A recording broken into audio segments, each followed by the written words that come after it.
right, ladies and gentlemen, welcome to another live edition of the Global Reality right here on Blog Talk Radio. I'm your host, Josh Reeves. This is the Thursday, December the 3rd, 2009 edition of the broadcast. We'll be live here with you today for the next 3 hours, and we have a very special show lined up for you today, ladies and gentlemen.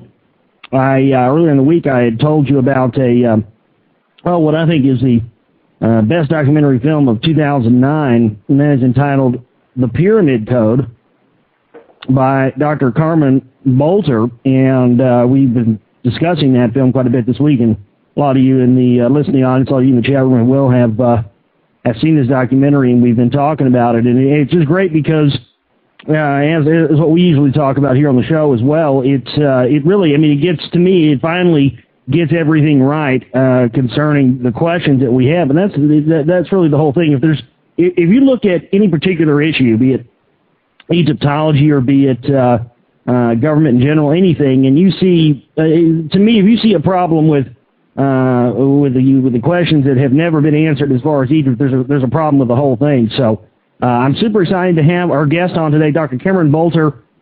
She is a professor at the University of Calgary in Canada, and she has been doing research for a few decades on these subjects, and she also has a book as well, which I haven't been able to read yet, but I am going to get. It's entitled Angels and Archetypes, an Evolutionary Map of Feminine Consciousness. And this sounds very interesting because there has been this suppression of the feminine archetype through the centuries, and there has been this thing where it translates on today. But maybe we'll talk about that today. We'll have to see. But her new film, The Pyramid Code, is out now. You can get that at pyramidcode.com is the website. It's www.pyramidcode.com, and it's also available on places like Amazon.com as well. So without further ado, let's welcome to the broadcast today Dr. Carmen Bolter. Dr. Carmen, welcome to the broadcast. Hi, thanks, Josh. Delighted to be here. Well, thank you so much. And right out of the gates, give everybody a little bit of background on yourself. Of course, we mentioned your professorship and everything else there, but how did you get into, what really piqued your interest at an early age into getting into this type of stuff? And when did you really figure out that we weren't being told the whole truth just in terms of Egyptology? Well, actually, I had gut instincts about it right from the beginning. I started reading as a young child of 11 years old, anything I could get my hands on about Egypt, and then I'd find that my stomach was kind of turning over. And then I'd get this voice in my head, that's not what happened. And, of course, as a young child, you wonder who's talking to you in there. But my gut instinct was that the whole story was just completely wrong, and especially the age. And I found myself asking, well, how do they know that? And how do they know that? And yet they never produced any kind of context that satisfied me when they would give their dates and their story about it. There was no story around it that made any sense. So I found myself going over to Egypt for the first time in 1977, and I had lots of experiences there that were of the mystical nature, if you will, and there were apparitions in my pictures, these green and pink kind of shadowy figures inside the King's Chamber of the Great Pyramid. And I ended up going to the photo store to see if my camera was broken, and I was assured it was not. And then I set out on the quest to find out, okay, what would subtle energy be?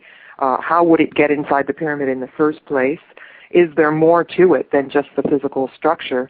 And questions like that led me back to Egypt 23 times.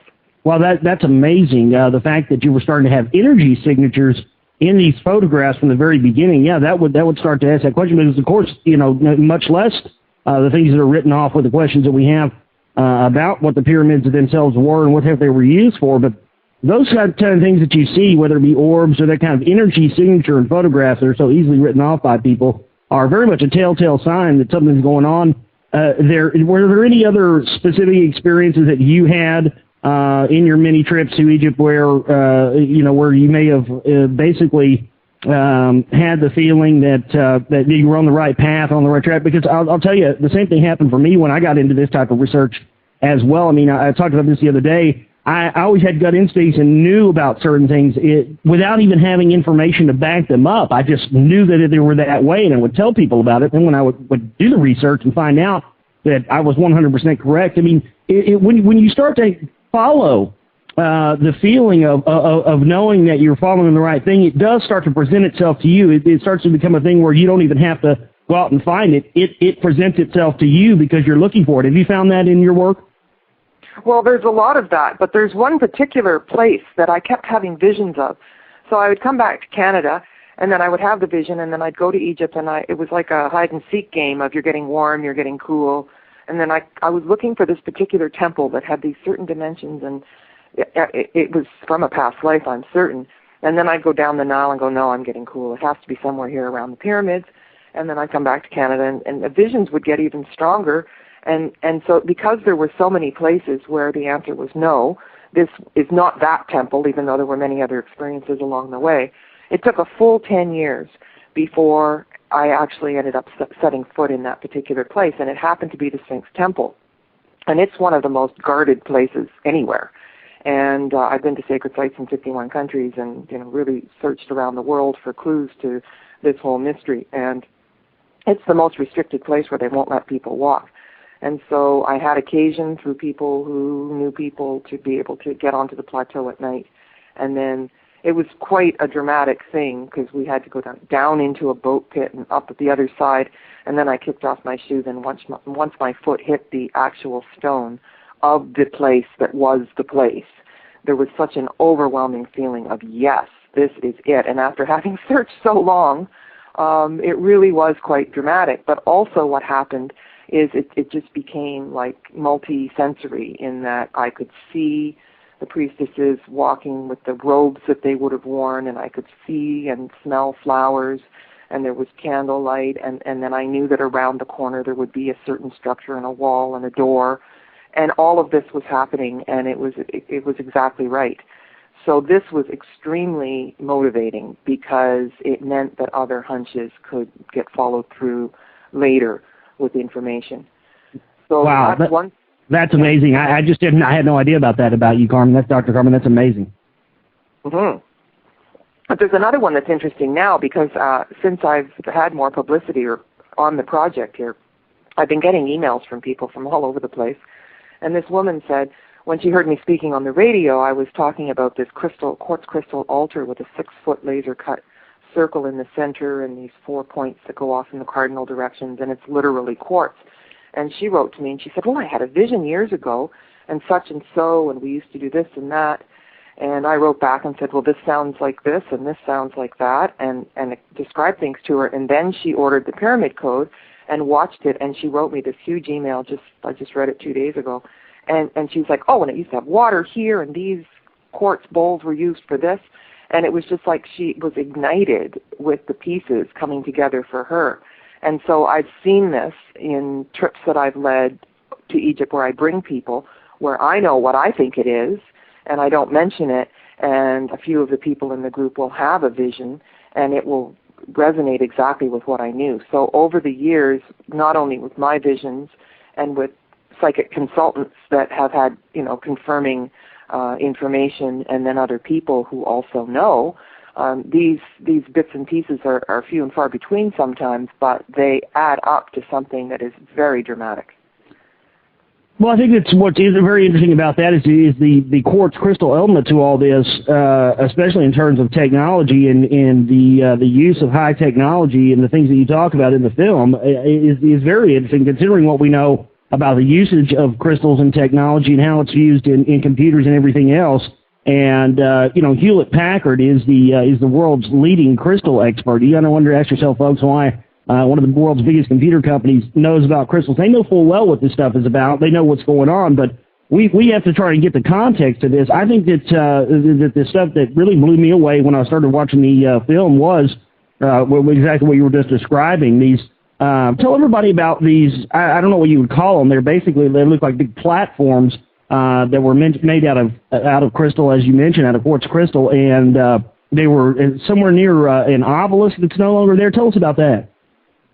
Sure. Well, let's just, again, put things into context here. Like, if you think about the crystal that runs your watch, how tiny would it have to be to fit inside something the size of a watch? Well, these crystals in Egypt were absolutely enormous. Now, there is quartz crystal in several places along what I call the Band of Peace, which is the pyramid fields north and south of the Giza Plateau. So in front of the second pyramid are remnants of a quartz crystal floor. So the entire temple had a thick quartz crystal floor. Now, the the pyramid sites were open quarries for anybody in the 11th century and in the 7th century AD to just go and pick stones and take whatever they wanted.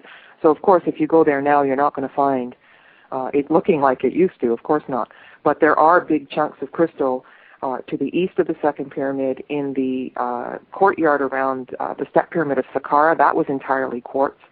Again, to the north of that at Abu Ghraib, where the largest obelisk ever known in Egypt was situated, right in front of that, there is a huge quartz crystal altar, if you will. The indigenous wisdom keeper, Hakim, that's featured in the Pyramid Code says it's the lid on a shaft 180 feet deep that connects with this enormous network of underground passageways.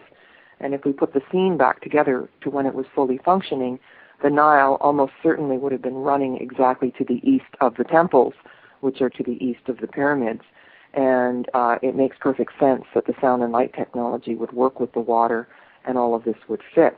Now, in addition, at the site of Abu Ghraib, which is interesting that that name has been used for other things that are not nearly as positive, there are these big basins that are solid quartz. They're probably about 2 feet high, thick quartz. You can see the grain of the quartz going through, and the little bits of crystal break off, and it's literally a quartz crystal. They have notched edges around the side, and they're basins that actually, now that I've started thinking of it this way, it makes a lot of sense. They look like they're the shape of a satellite dish, and then halfway down, there's an absolutely perfect cut hole that's probably 2.5, 3 inches around. Now, they could have been used to transmit the energy that was building between the pyramid sites. So if you imagine them as huge devices, and so all this quartz crystal on the floors and in the altars would have really been resonating with frequency. Now, as everything in Egypt, there's multiple layers of meaning and a great distance of time when this was being used, so they could have had more than one function, as many things in Egypt do. And so what's been suggested, it's either water running from one basin to the next, building a charge, or they were positioned by these holes, and the energy fields that were being generated at each pyramid site would have been transmitted and then augmented between the sites. Well, that's absolutely amazing, and the fact that, again, you know, we're told that this all is all happenstance. We're given this idea that somehow they were just fumbling their way through all this stuff. And again, you know, what are the questions that you have, Dr. Carmen? I mean, you know, I'd like to know really what your stuff is. You don't have to pull any punches with the audience. Just let everybody know just what your personal opinion. My personal opinion is that these were high energy devices that they were using for to wield some sort of technology. Now, I don't know, a lot of people have speculated whether or not that they were helping some extraterrestrial race. I don't know about all that, but the fact of the matter is they were definitely using these things for high technology and high energy. What do you think? Well, when we talk about extraterrestrials, there's no way to prove it, and it's not necessary to include them in order to get a story about how these energy devices would have worked. So let's not confound the issue by mentioning them. No. Okay. What I've come to think about is the transmutation of the atom was something that they were able to do. Now, they are not us. We are at the bottom of our evolution in a way. Like this Darwinian delusion or the myth of progress is telling us that we're so smart, we're the smartest we've ever been. And so we need to put things into context. They were functioning in a golden age. They had, as Hakim says, 360 senses. They were switched on. The 12-strand DNA, they had it going on. They had a different set of values that didn't dumb them down. And so within this, there were skills that the high-level initiates were trained in, and they were able to accomplish certain things after years and years of training. And so I imagine that there could have been clusters of ordinary people, farmers, whatever, away from this site that contained the 12 kilometers of pyramid fields and then the temples along the Nile. So I'm not saying that every single person was trained in this way. But if you look at the Vedic tradition of East India, they talk about the Siddhis, S-I-D-H-I-S. And these all involved the molecules, the water molecule being blown apart, and so being psychic, telepathy, bilocation, teleportation, alchemy, manifestation, and levitation were all possible once they were capable of harnessing this energy and tolerating the amount of energy that would have been generated in groups, in fields within fields within fields. They were able to do all this. Now, when we say science fiction, it's really science. And so there's really something here. And we're all fascinated with it, which is why shows like Heroes that's showing abilities, that's, you know, giving one ability to each person, is very real in our collective psyche somehow. And that's why Star Trek had so much appeal. Beam me up, Scotty. Dematerialization, rematerialization. All of these things, I believe, were totally real for the ancients. Well, it certainly does appear so, and it certainly appears, I think the most fascinating place that really exhibits high technology, or at least the knowledge of that, is at the Temple of Hathor at Dendera. Tell us about that. Well, what's interesting is that there's layers and layers, and in archaeology, lower is deeper is older. And so if you don't look at the details, or if you're being trained to look away, because the tour guides are told not to point out these certain places, and they're hidden. But if you look in Dendera, there's a place where you can see the tops of temple pillars that are below. And there's other places like at Abydos where there's entire temples that are below ground. And so that's the case even on the Giza Plateau. But in the crypts in Dendera, which is down underground where there's no windows, no nothing, so there wouldn't be no source of light, there aren't all these dark torch marks or anything from having fire down there. And so if you go in there and you flash, well, now we have electric lights so we can see, but they have these huge cathode tubes that have this kind of snake-like thing inside in it, and then a wire that goes on beyond it. So it looks like a light bulb. And so what were they, and how were they containing energy? Also, what you'll find is jars that look like Baghdad batteries. And they found these actually in Mesopotamia, in Iraq, and other places as well, where they could take like vinegar and create a solution that would give a mild electrical charge. Well, evidence of those kinds of things are in frescoes in Egypt. And then at Abydos, which is just down the road from Dendera, a lintel fell off one of the high beams in one of the temples, and underneath it was pictures of something that looks like a helicopter and something that looks like a plane. And then they're trying to say that that's hieroglyphic, and there are multiple hieroglyphics. It just doesn't make sense. But the fact that there are layers of ancient Egypt, and that dynastic Egypt is the patriarchal part of Egypt that corresponds to the Mayan calendar from 3113 BC to 2012, shows me that there's a whole world of Egypt that went on before it. And so if we're willing to look way, way back into various golden ages that come around every 26,000 years, it's possible to piece together something that would have had technology that is very, very sophisticated. One of the interesting things about what you mentioned there at Dendera is these pictures of, you know, giants next to smaller looking people, and they do have these things that look like light bulbs, of course, and then these other things that are holding it up that just appear to be like, they look almost like springs with legs and arms, and then you have, as you mentioned, the snake coming out of the end of the bulb. What I think is interesting about that is at the end of this bulb, there's almost like a lotus flower with a snake tail coming out of it, and then when you look down the line from that, you start to see the snake that comes out of it, the Uraeus, the upright serpent. After that, it's almost as if they're telling us that they have, through this high energy, almost the ability to create material, physical bodies as well. What do you think about that? Oh, you're onto something here. First of all, the lotus flower is a symbol of the sacred feminine, and what you said was like a spring is the Jed, and it kind of looks like the spinal column, and it's meant to be the spinal column of Osiris, and the sacred feminine is represented in Isis, but the Uraeus is the sacred feminine, and the Uraeus is the sacred masculine, and the vulture is the sacred feminine. So everywhere you see that they insisted on a balance between the masculine and the feminine in order to create this energy. And it had to do with the DNA, it had to do with the biology of how we got here, and it had to do with what happens when we leave. And so in our culture, we've got everything patriarchal. and the patriarchal values. If you can't see it, it's not there. Reading, writing, arithmetic, linear time, dogma, instead of something that's matriarchal that would be magic and cycles of time and other, it's just a whole different way of being and thinking. But when we look through our patriarchal lenses, we imagine that matriarchy means that women dominate men. And that's not the answer at all, because there's many, many cultures that were matriarchal that came before this 3113 BC to 2012, including in Egypt. So that cycle of time was the patriarchal version of Egypt.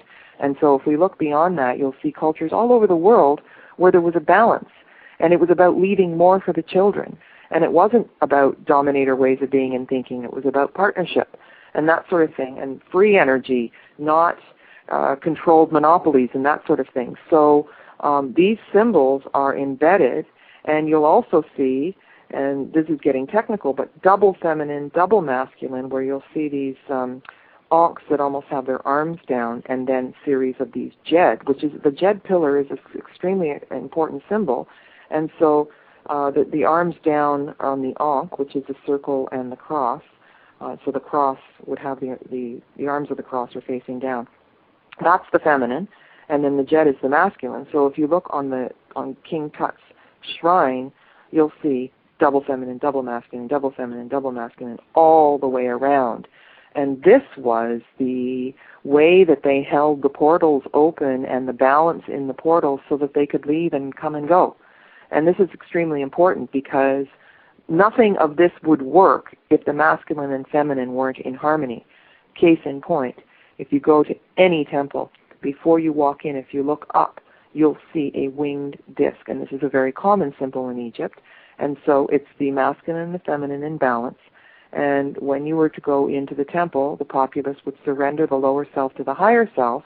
So it was the high self doing the work in the temple. And the only way you could do that was through the balance of the masculine and the feminine within. So the balance of the masculine within the woman and the feminine within the man. And so this has been extremely distorted in our times. And this is what my book pertains to, is the notion of matriarchal cultures, symbols of the sacred feminine, and how they were laced through historical time and herstory as well as history, but in the past, how balance was achieved. And so our society now is completely out of balance, and it's costing us a high price, not just in, not free energy. There's a lot wrong with it. Well, what really blew me away about the film was the fact that the terminology, and again, as you stated, the patriarchal versus matriarchal, I never heard it put like that, but I just knew that was how it was. Of course, that's what we talk about here all the time on the show. And immediately when I heard it put like that, I said, yes, because the patriarchal view that we're given, to me, it boils down to this. It boils down to illusion versus truth. And patriarchal is, to me, illusion. Matriarchal is, of course, the truth. And these are the things I think that has caused as you mentioned, the imbalance. And there has been such a repression of the female spirit and the female energy through the years. And of course, if you were trying to control a society and to keep mankind from refining who it is, where we came from, what we're capable of, and what we've been capable of in the past, the way that you would do this, again, would be to distort this balance, because everything in this dualistic plane of material reality that we're stuck here in does have, it all is about balance. So I think that's ultimately, that's what they do. They throw us off balance with our knowledge, with everything else, and it's just amazing to see people when they get back to that balance of male and female. And I think that ultimately that's what our true evolution is, down to the Darwinian aspect. I think that our true evolutionary goal is to become a balance of the male and the female all in one. But I think that you do a very good job at putting that in terms that that people can understand, because I think people have almost gotten there and they've kind of understood the principle of it, but the basic concept, but haven't really had a way to put that and formulate into the words. So I thank you for that, Dr. Carver. Yes, and that's very well said. Thank you, Josh. But one of the things, the tenets of patriarchy, is if you don't get caught, it's not wrong. And, the criminal justice system really isn't a just system, and the law bends to those who use it. And so there's this tremendous corruption and crimes against humanity that people are getting away with, totally getting away with. And so in the ancient Egyptian system, one of the ways that they showed how to live well was in the ceremony of the weighing of the hearts. And so when you passed, you'd meet Anubis, and he'd say, you're dead. And you go, oh, I am. And they'd say, yeah, let's have your heart. And they would weigh your heart on a balance against Ma'at's feather of truth. And Ma'at represents the law of Ma'at is the law of truth. Okay, so nobody's getting away with anything here. And so if your heart was heavy because you had done immoral things, if you had been unjust with someone, if you had killed someone, your heart would be too heavy to cross into the other dimensions, and you judge yourself, but basically they're like, we don't want you over here if you're corrupt and immoral, and so you wouldn't be able to navigate the bardos, and you'd get stuck inside those bardos, which is kind of where ghosts stay, which isn't the same thing as a high-level spiritual, refined, multidimensional being, if you know what I mean. So, but later, as the patriarchal aspects of Egypt in the Amlin priesthood got darker and darker, you could pay, very much as in the Catholic Church, to pay to light a candle. You could pay the Amlin priesthood for Shakti dolls, and when you went to the other side, Horus would hold on to the side of the scale and say, yep, your heart's light because you paid money. Well, paying for your salvation isn't the same thing as being pure, but they made it look that way, and the Amlin priesthood made a lot of money. So, case in point, the populace would have to give half their grain to the temple in order to ensure a good salvation, a good crossing to the other side. Well, we're paying at least half our salaries, to the government now for who knows what, but, the system in some ways resembles that now, where you can go to confession, which takes your sin away in the Catholic system, and that's not the same thing as living purely in harmony with nature and in harmony with one another. No, it certainly isn't. And one of the interesting things I think that you hit on there that I had some questions for my audience in our chat room that's open was how it was really about, and you hit it on the head, because we do have this priest class that's in charge today that's running the show, and they always have been. That's been the whole thing that people don't realize when you go back, is that the priests have always run the show. I mean, even going back to the ancient Sumerian times, they didn't have congressmen and senators and presidents and the rest. It was the priests who ran the show, and they basically delved out to the populace the knowledge and information that they had. And one of the things, such as especially in Egypt, where they told the slaves that or they told people that the sun was God, and meanwhile they had their own trinity behind closed doors that they worshipped. I think that the allegory for what was happening then to what's happening now is very interesting, especially in fact that we're not allowed to know about advanced technologies that are out there. They view us almost as children who can't handle this. Do you see a lot of correlations from ancient Egypt to now as far as the restriction of the knowledge of technology to the populations? Well, I'm going to draw a line right at 3113 BC, which is when the Mayan calendar started, in the patriarchal aspect of ancient Egypt, because yes, the Amlin priests gained more power, and there was more secrecy, and if there was any kind of slaves or that kind of dominated ways of being and thinking, it came later in the dynasty, so it was almost like a deterioration of the purity of ancient Egypt. But there's a world of Egypt, and as you saw in the episode called The New Chronology, that we're going back 26,000 years and 26,000 more years. Well, we're talking about a completely different way of being and thinking. So I think there was a time when this corruption didn't exist, and energy was free for everyone, and you could learn how it worked if you wanted to, and it wasn't hidden. But later on, it became like that, and yes, there's much going on now that's the same. But this is what the value is of understanding different ways of being and thinking from them, is that they modeled a healthy way of living. And this is what Hakim is saying in the documentary. It's, don't compare people of today with people from the ancient times. The ancients were healthy, and we're not. For us, it's all about the medical profession and pharmaceuticals, and and pretty much everybody's toxic in some way. And it's just dreadful, because the planet is set up and our DNA is set up for everybody to be healthy and to share. But there are the powers that be that narrow it down and take our money and lie to us and prevent us from knowing things. And I think their gate is up. And it's time for us to just know that we don't have to go down that road.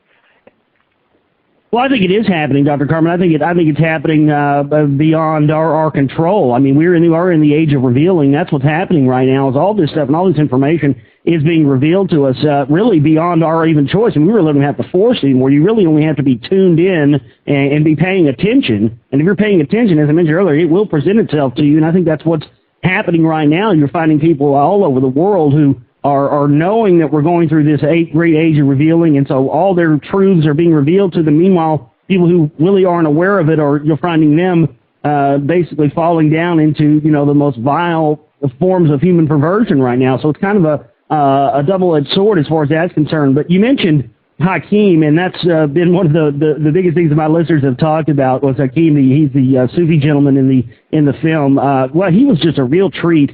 What was it like getting to spend time with him and getting to really tap the knowledge that he had? Oh, he was a tough taskmaster. We were very close for 10 years, and I would go and visit him and ask him questions, and he would just kind of look at me, and I'd say, well, is it like this or like this? And he would just look at me, and then I'd go off and do some more research and do some field work, and then come back and go, aha, is it like this? And he'd say yes. So once I already understood it, he'd talk to me about it. And so he wasn't handing me anything easily. And so he would say that Egypt was matriarchal, and he would talk about he would use the ancient language of Suf and talk about what things were really called. So even Egypt is a concept that came from Herodotus and the Greeks. Well, that was way later. That was the 4th century BC. And so, you know, Egypt they weren't waiting for us to come along and speak English and that sort of thing. And so if you look at the ancient language, there's lots and lots of clues about what was going on. And he was an indigenous wisdom keeper who, you know, the oral tradition brought a lot of this back, and he was also raised in the village at the foot of these pyramids that are further south of the Giza Plateau. And his house was at the foot of the Sphinx, still is, his children are there, at the foot of the Sphinx, so it's just a couple of 100 feet, you're staring at the face of the Sphinx. So if you think about the ancient language, like he was really quite a linguist at heart. Per-Neter is what they called pyramids, and it means the house of nature, which means that it was taking natural energies, telluric currents of the earth, and magnifying them in some way. Per-Ba is the name of a temple, and that means the house of the high self. And so then you start to think, wait a minute, they really understood this. When they talk about Sneferu and Nefertiti, Nefer means harmony. And so when they were saying that, you know, the Egyptians changed their mind when they were building the bent pyramid and they just, you know, baffling their way through. Yeah. Actually, Sneferu means double harmony, and there's 2 different tones inside the pyramid. So these are harmonic resonance chambers, and Nefertiti means the one who walks in harmony. And so, but he would say that these titles weren't kings, they were titles, cartouches. They weren't somebody's name, they were the title, so, you know, High Court Advisor or something like that. And then somebody would take that as a title. And then we distort everything because we have no clue what they were about. And so, like we've been saying, we need a whole new context for describing them. And Hakim was just a delight because he understood it on another level. And the other thing is that the Sound and Light show would blast into his house 3 times a night, and we estimated that he had listened to it like 60,000 times since they started it in the 60s. And it's the wrong story. So when he says emphatically in the Pyramid Code, it's a fake story, you know, like he means it because, you know, they're talking about the battles of Ramses. And that was one of the things when I started going over there and, you know, had a guide, which I could only stand having, you know, once. And then I ended up paying people to be silent because they have to send a guide with you to give you the old story. And they'd say, this is Ramses, and this is Ramses, and this is Ramses. Well, it's, you know, way down in the 20th dynasty, right at the end of Egyptian history. And a lot of the statues of Ramses actually were Amenhotep III, who was Akhenaten's father. And, you know, Ramses comes along and says, oh, that's mine, erase his name, put my name on. And that was part of what turned my stomach because I have a real sensitivity to, you know, the 18th dynasty in particular. And, yeah, so Hakim just cracked through all that and really, really understood what was at the deep core of things. Well, what's interesting about it is, one of my listeners in the chat room actually had a question about when he was mentioning the things about the 7 parts of the face, and as you mentioned earlier, the actually 360 senses, which I think is very interesting, that idea of us having 360 senses, 5 of which we only use, because immediately what went off in my mind when I saw that, when I heard that, because it's the first time I'd ever heard that, but immediately through my research into ancient secret societies and the illuminated fraternities and whatnot, immediately I went, well, actually, most people believe that there's 32 or 33 degrees in Freemasonry, and actually there's 360 degrees in Freemasonry, only 33 of which are obtainable on Earth, according to the Freemasons. And some of this same symbology actually went up to the world's largest Masonic cathedral in Guthrie, Oklahoma, a few months ago. And of course, they have rooms that are Egyptian temples. They have the scarab symbology, the winged disc symbology of Horus, everywhere there. So I think what's interesting to me is the fact that, again, these traditions have knowledge and information that we're not given access to. But what can you tell us, Dr. Carmen, about the idea of the 7 parts of the face and the 360 senses? Okay, well, the first thing that comes to mind when you say 360 is a circle, right? And then multiplying that out to a sphere. And so think of the word synesthesia and the concept. I don't know if you're familiar with that, but it's blended senses, and even babies have been known to be able to do this. And so they can hear a picture or see music, and these blended senses, I think that's somewhere where these 360 senses are. It's this deep knowing, and in our education system, we're stripped of our knowing. We're getting multiple choice exams, and it's A, B, C, D, but it really could be a blend of all of them, if you know. And we're not given that opportunity. I call it hoop jump biscuit, and we have to give back the banking system of education. The teacher deposits the information, the students give it back. Well, that's not knowing, and that's what Hakim is trying to emphasize. Deep knowing is a connection of the chakras, the feelings in the body, the hunches. And if somebody's lying, he's always talking about it's the vibration of the sound. It's not what's being said. And so, 50% or more of communication is nonverbal. And so if we're developing our senses and the cross senses, we know when someone is lying. We know who's calling us on the phone.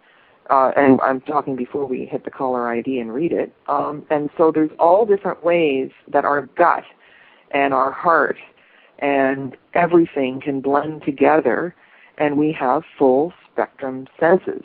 And so that's why the animation has got all the rainbow colors that are connected to the chakras, and it's like standing inside a spherical grid, and I imagine little pieces of information weaving back and forth through this grid.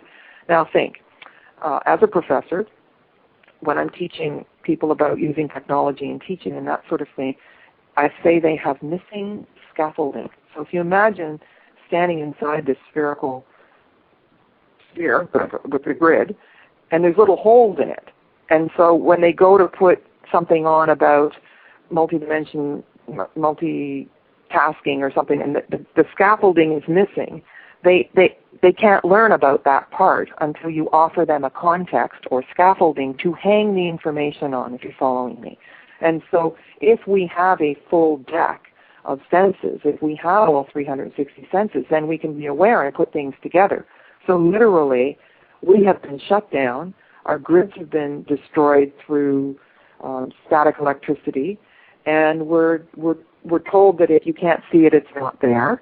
And psychic stuff is stupid, and in the witch trials, anybody who was interested in numerology, tarot, anything that connected the senses or was extrasensory was shut down, killed, burned, traumatized in a way that it went into the cellular memory.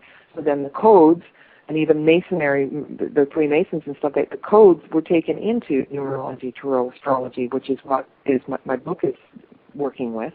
And so all of the information is there, and we're just dealing with fragments. But now, as we hit the energy of 2012 and we start going back up into the ages of light, this energy is available to us, and I think that's what you're saying. And the Internet is a web. It's one of those webs, and it's a gift. And I know that the powers that be would love to shut it down, because now, and what's happening when people see the Pyramid Code is they go and they research little bits and pieces of it, and then it leads to something else. And so people are grounding this information in their knowing, in their hunches.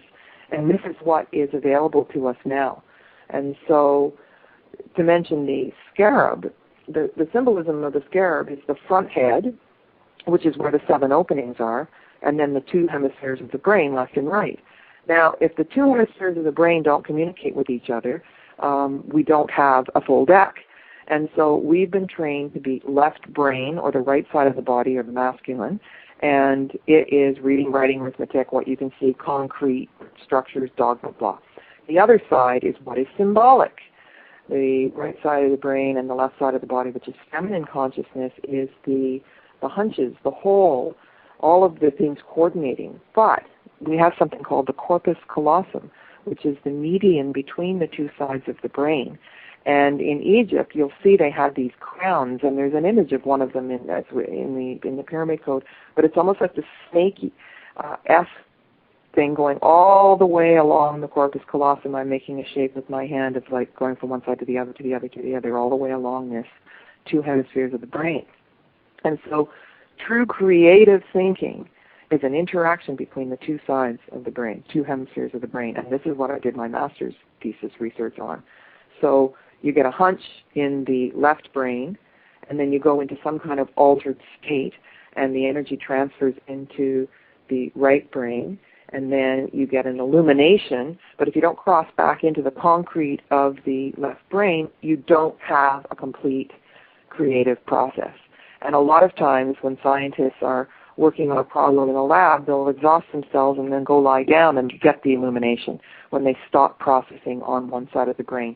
And when you think about stereograms, which are those posters that have kind of just, you don't know what you're looking at, and then if you soften your eyes, you can look and it's 3D.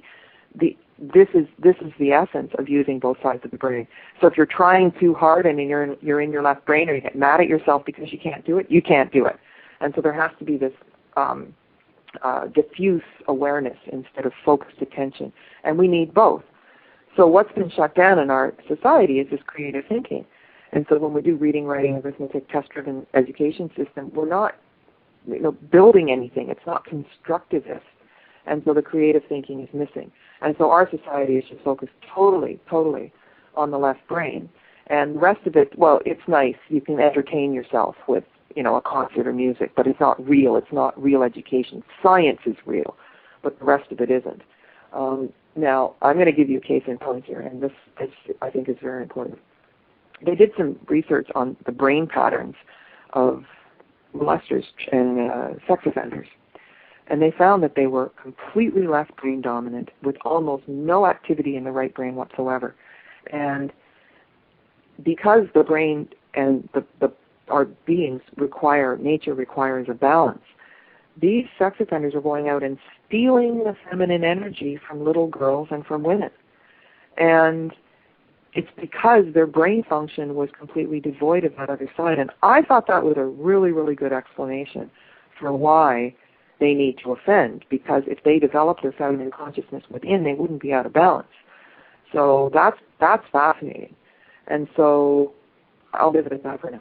Well, I think that the whole our entire culture is being systematically programmed for people to become that way. I mean, if you look at it, that's really what the educational system is. It's basically you take everything into the left brain and you repeat it back out to the person that gave it to you in the same way that it was put in. But right brain thinkers take it, process it in a creative way, and then put it back out. And that's not what the system wants, because they can't control it that way. But you brought up some interesting points here in what you were talking about. One of the things that for me, where when I was watching the film, is how many things were, again, it's the context. Most of the time what we're missing when we're looking at any pieces of information is sometimes we have knowledge or we have information, but we just don't have the context for it. And a lot of things that when I was watching the Pyramid Code were coming, I was going, oh, wow, especially some of the parts on the chakras and on the parts of the various glands, because I just made a little mini series of documentary films myself called The Reality of Illusion, and the first part is on the pineal gland and in pine cone symbology and how it relates to that. I find it very interesting, Dr. Carmen, that in front of the Vatican they have the world's largest representation of a pine cone there, which is completely, it's unopened, it's immature, much in the same way that they want our pineal glands to be, so we don't gain enlightenment, gain this knowledge right next to the two peacocks, which symbolize immortality and rebirth. So and then right with a big what do you call it, a sarcophagus right at the bottom of it. I mean, they're putting it right in our face that they do not want us to have this knowledge, and I find it very interesting that again, as you mentioned many times in the film, we like to think of the ancients were somehow less technologically advanced than we are, and that somehow we're more advanced. But when you break down these, as you do in the film, the idea of the various ages and the ages of incarnation, the ages that they were in then versus what we're in now, it tends to make a lot more sense when you look at it from that perspective. Yep. And you know what? It's too late. We know. And people who are on this are now starting to share. And I'm going to tell you something. I've been invited to little gatherings at people's homes to watch Pyramid Code. And even though people have watched it before, they'd like to watch it with me. And at the end, I kind of, when I first started doing this, was expecting people would have a lot of questions. But it seems like the questions are answered within the film. And at the end, people start talking about, and the pharmaceuticals and the system and the Federal Reserve, and all of a sudden they're constructing a new world, and they're acknowledging what's wrong with the world we live in, and people feel secure and able to speak of this. Now, I've been on to all this conspiracy stuff for years and years and years, and 911 was an inside job. I knew that 2 weeks into it. But you weren't supposed to talk about that.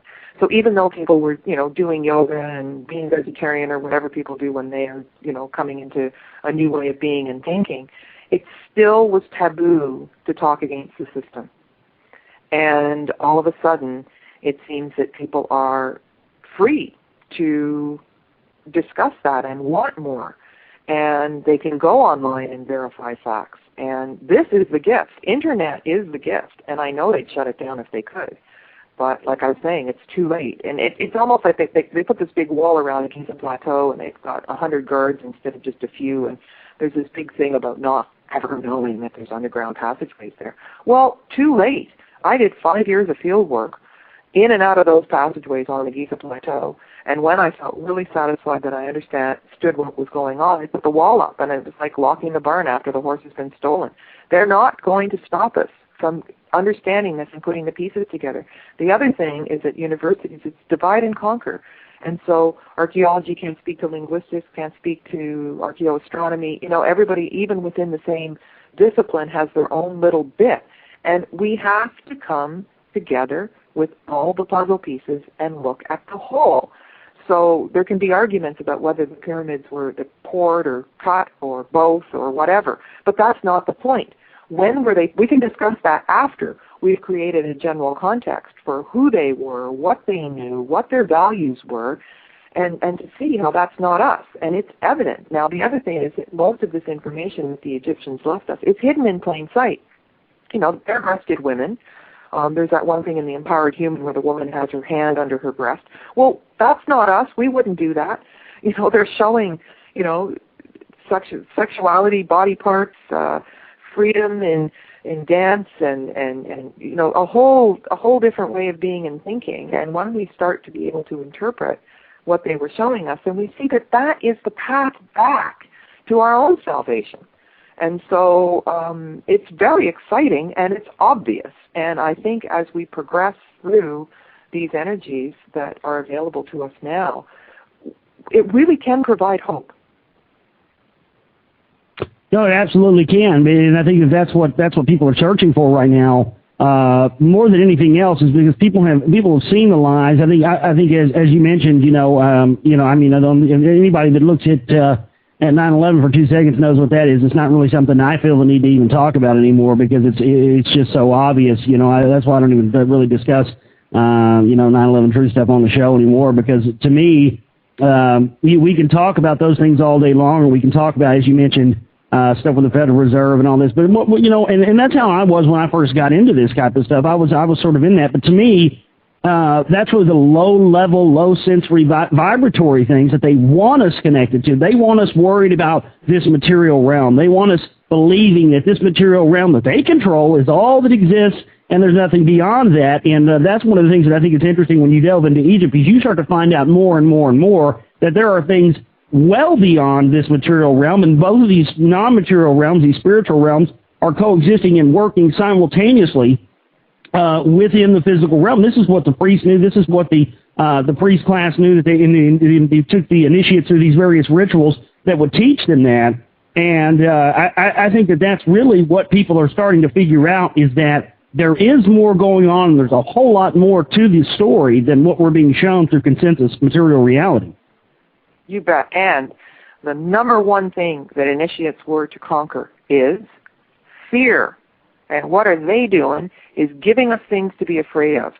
And you can put a fear vibration in for sure, especially with big events like 9/11, and it can be debilitating to people. But moving beyond fear and even the thing about, that heaven is outside of this earthly realm and you've got to die before you get heaven. Heaven's right here.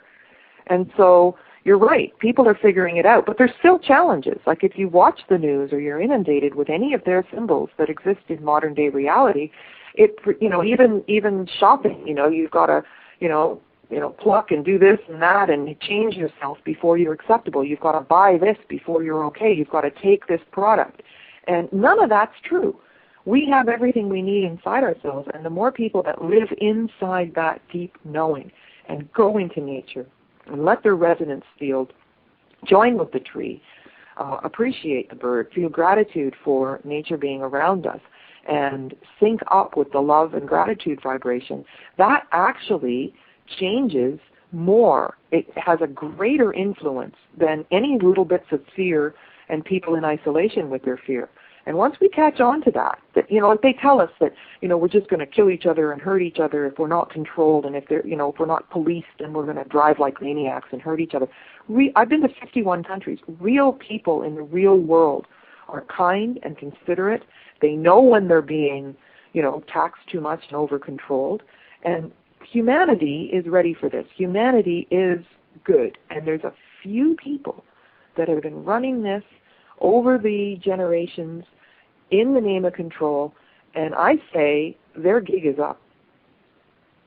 It absolutely is. It's up because people are, and again, and I don't know how much of this stuff I really, I really recruit to people who are, just, none of this is random. That's the whole thing. And the ancients knew about this time of revealing. They knew this was coming. I think that's the ultimate thing. As you mentioned, the fear and the fear response, and one of the things that's in contention with most people is the idea of fear of 2012 and some end of the world scenario, which I don't buy into whatsoever at all, personally. I don't think that if you really read and you really research this stuff, it's not the end of the world, just the end of this world and coming into another one. But I think that these are the things that they don't want us to know. They do not want us to know how to transcend this physical reality in the ways that the Egyptians knew. And when you look at these temples and everything else, we're told that we're just told to focus on the fact that these had everything to do with death, and this is an obsession with death. And it's the necropolis, and it's death. And really, and when you really get down to it, it's the complete opposite of what we're told about being death, and has more to do with true living than anything else. Well, exactly. And as Hakeem says, there is no word for death in their language. They call it westing, resurrection. They think of it as cycles. They think of it passing into another reality. And they're just not focused on that. But I want to talk about cross-wiring. And I use the example of Stargate. They start out, they've got the symbols, it's all very exciting, and then the movie goes into a scriptwriter's fantasy where everybody's killing everybody. The same thing, 2012 could be our salvation. But I say it's the end of the patriarchy. It's the end of the Illuminati. And that's what Nostradamus is trying to tell us.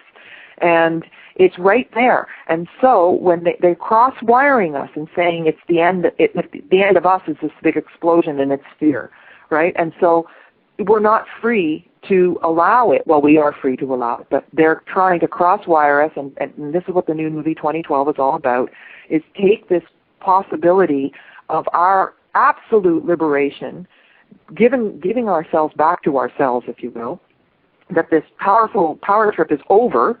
And they were, no. If we can't own the world is going to end. And it really is the last tips. And I'm going to say this, that the 3113 BC, the segment of the Mayan calendar of the patriarchy to 2012, the agenda was to erase evidence of everything other than itself, so that we would think that, there's always been war, and, feminine consciousness doesn't count because we killed all those witches that knew things.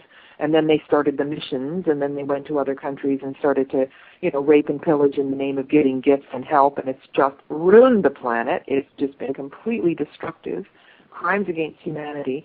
And at the end they go, they want to say we win. Well, they don't win anything if people wake up. Nope, they sure won't, and that's the whole goal, and I think that's what all of us are trying to do. And I think it's amazing, Dr. Carmen, that you find people. I had no idea some of this stuff about you. I mean, these things that you're bringing up are the majority of the basis for our show, but I had no idea about that about you. I didn't know how much of this stuff you really got into, but it's just, you've blown me away today with how much you know on all these topics. But I think that's the whole thing that we find is that we have to all be multifaceted. We have to all know about every level of this, and that's the whole thing why it's important. And I want to give out the website again real quick. It's pyramidcode.com. It's www.pyramidcode.com. That's where you can get the DVD for the Pyramid Code, which is Dr. Carmen's newest film, as well as her book, Angels and Archetypes, an evolutionary map of feminine consciousness. Both of those are available there, and you can also get the DVD on places like Amazon.com and others. I think it's the best documentary film of the year of 2009, so everybody needs to definitely check that out. Real quick before we wrap up the show here, Dr. Carmen, one question I wanted to ask you was, you mentioned earlier, and you mentioned also in the film, the difficulty in being able to get into these various sites that you and other people have encountered, and now it seems to be becoming more and more difficult. In closing, do you believe that the reason that they are now restricting a lot of this access to these sites, why they're only allowing certain people in and not allowing other people in, because personally what I think it is, and I wanted to get your take, I think it is because now, 50, 60 years ago or 100 years ago when people were looking at Egyptology, they were looking at the symbology, again, they didn't have the context for what it was. People didn't know what genetic manipulation was 50 years ago. They didn't know about DNA. Now, through our technology, through the rise of technology, humankind and our consciousness, we have a lot more perspective on what technology is. So I think that people are finding that a lot of these symbologies and whatnot are making a lot more sense now in lieu of the fact that we have high technology. What do you think about that? Well, not only that, if you have your senses open and you go and scan in some of these places, they're designed with the cavities of the body to wake you up. So just standing there is an enlightening experience if you're allowed to be there in quiet without people, the public around making all this noise. And so I take tours to Egypt. I've been doing that for 13 years. And we can get between the paws of the Sphinx. You sure can't do that if you're just on a regular tour. We can spend time in the Great Pyramid with our group in silence and let the energy affect us. And have private time in the Holy of Holies of the temples, which corresponds to the pineal gland, as you'll see in the code as well. And so, yes, they want to keep us shut down, but they are also shut down. Is it deliberate? Maybe, but I think that the people who are running it don't have a full deck, and they're puppets of the powers that be. But this business of restricting and restricting and restricting, I mean, you can only be so contracted. These are World Heritage Sites, and the other thing is that there's many reincarnates from Egypt and reincarnates from Atlantis here now, and I think we were high-level initiates. And I will say that my original intent for making this series was to trigger high-level initiates who at the cellular level already knew. And everybody else can be entertained, pretty pictures, nice music, and go, what was that? But that's what's happening. And I invite people, if they have comments, to look up my email address on the website and contact me, because I've had so many interesting letters of people, and they get triggered in all these different ways. And so, it's all the same story. They want us restricted, they want us shut down, they want us full of fear, and they want us to be consumers. And as we break away into true spirituality, not religion, but true spirituality, we're joining with each other, joining with nature, opening up our hearts and feeling gratitude, and that's where we need to be to make this transition to a true global community and away from empire. I couldn't agree more. Dr. Carmen, thank you so much for joining us today on the broadcast. PyramidCode.com is the website. You check that out and get the DVD. I had a couple of people in the chat room. They said they ordered theirs already, so thank you so much for that. Dr. Carmen, it was a pleasure having you on today. Thank you so much for joining us. Thank you so much, Josh. I'm really pleased with this. All right, we'll definitely have if you missed any of the show, the archive will be up on blogtalkradio.com/Global Reality right after 3 p.m. Central Standard Time today. Thank you so much, Dr. Carmen. Great guest, amazing interview, and I was blown away by her. I didn't know how much of the information that we get into on the show here that she would be knowledgeable about, and wow, she was. That doesn't tell you anything. I mean, my goodness, we have a professor, a highly respected professor, such as herself, teaching this stuff to people. My goodness, see, folks, oh, it's all come to light, isn't it?